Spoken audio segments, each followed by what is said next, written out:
The Sinulog fever heats up sa Cebu. Ramdam na kasi ang festive spirit.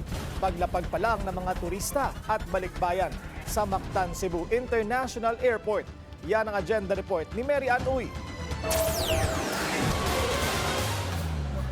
Dagsa na ang mga turista at balikbayan para sa Sinulog 2026. Sa kalahating araw lang, higit 1,000 pasahero ang dumating sa Mactan, Cebu International Airport mula sa iba't ibang bansa.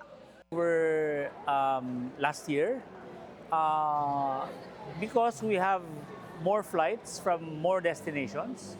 So we have new flights from Brisbane, Kuala Lumpur, Hanoi.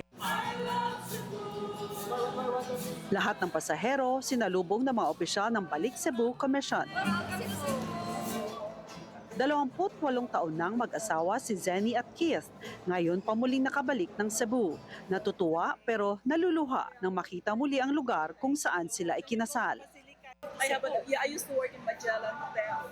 Oh, kaya it's always I worked for a long time. Well, I've been here before. We got married here. Wow. So, but this is a great greeting. May pag-gimik para sa mga dumarating na turista at bisita ang airport. Libreng ice cream para sa lahat.